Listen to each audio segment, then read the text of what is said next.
টানা কয়েকদিনের বৃষ্টিতে ময়মনসিংহের গৌরীপুরে তলিয়ে গেছে কৃষকের শত শত একর ফসলের জমি। এতে দিশেহারা হয়ে পড়েছেন তারা।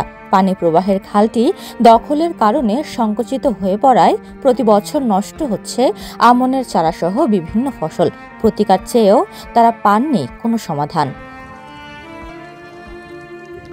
যেদিকে চোখ যায় শুধু পানি আর পানি। টানা কয়েকদিনের বৃষ্টিতে এই বিলের পানির নিচে কৃষকের শত শত একর ফসলের জমি। পচে যাওয়ার উপক্রম হয়েছে আমন ধানের চারাগুলো। ধার দেনা করে ফসল লাগিয়ে এমন অবস্থায় দিশেহারা হয়ে পড়েছেন কৃষকরা। কাল ছোটবেলা দেখছি অনেক বড় ছিল, এখন ছোট হয়ে গেছে।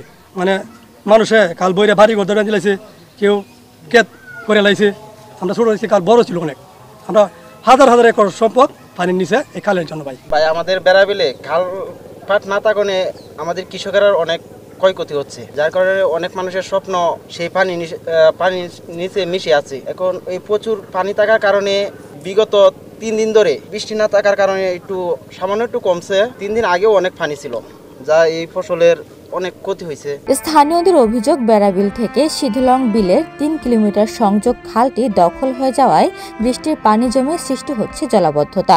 এতে প্রতি বছর ক্ষতি হচ্ছে ফসলের। খালটি খননের দাবি তাদের। কালের জন্য অনেক মানুষ ভোগান্ত, হাজার হাজার একর, খালি আমার এখানা অনেক টিকারাম আছে, এনে হাজার হাজার একর জমিন পানির তলে। কালটা যদি বড় হয়, গভীর হয়, তাহলে আমাদের জন্য ভালো। কালের অবস্থা তো, কালটা তো অনেক বড় ছিল। আমি ছোট কালটা দেখতেছি যতটুকু আছে আরো 2 আছেন 2 পাশে দিয়ে। তখন গৃহস্থরা দেখতেছি আস্তে আস্তে খনন করতেছে, গেরা গোড়া ফলাইতেছে, আবার বড় হয়ে যাইতেছে। বা জেলেরা ভাত দিয়া মাছ মারার জন্য করে। এখন এই বানের লাগে আরো পানি সরে না, কি যে আমাদের অনেক হাজার একর জমি পানির নিচে তোলায় গেছে। এখন ধান টান সব নষ্ট হয়ে গেছে। এটার জন্য আমার খুব দুর্ভিক্ষ করতেছি। এখন সবাই বলতেছে এই কালটা যেন আবার নতুন করে খনন করা হয়। বেড়াবিলে শত শত জমি মানে পানির নিচে, এই শুধু এই পানির জন্য, এই খালের জন্য।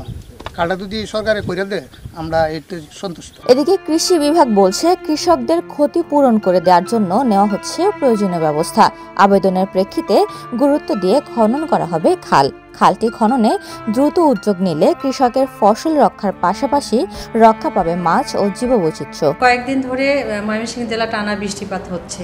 এই বৃষ্টিপাতের কারণে এই বেড়াবিলে পানি জমেছে এবং 15 থেকে 20 হেক্টরের মতো জমি আমাদের নিমজ্জিত হয়েছে। এরপরে যদি আর বৃষ্টি না হয় তাহলে আমরা আশা করতেছি ক্ষতির পরিমাণ অনেক কমে যাবে এবং তারপরেও আমরা ক্ষতির পরিমাণ নিরূপণ করে আমাদের ঊর্ধ্বতন কর্তৃপক্ষকে জানাবো। যদি ঊর্ধ্বতন কর্তৃপক্ষ থেকে কোনো সহায়তা আমরা পাই তাহলে আমরা সেটা কৃষকদের মাঝে পৌঁছিয়ে দেব। এই মুহূর্তে এই খাল খননের ব্যাপারে আমাদের কোনো ইনস্ট্রাকশন নেই, আমরা কোনো চাহিদাও পাইনি। আমরা লোকাল প্রশাসনের সাথে কথা বলে এই খালটার ব্যাপারে তথ্য কালেক্ট করবো, ভিজিট করবো, করে দেখবো এই খাল আসলেই খাস জমির উপরে কিনা না, ন্যাচারাল খাল কিনা না, এই খালের উৎপত্তি এবং পতিত, এগুলো আমরা সার্ভে করে জরিপ করে তারপরে প্রকৃত ব্যবস্থা নেওয়ার জন্য, প্রয়োজনীয় ব্যবস্থা গ্রহণ করার জন্য আমি কর্তৃপক্ষ বরাবর সুপারিশ করি। উপমা রায়, সোনালী নিউজ।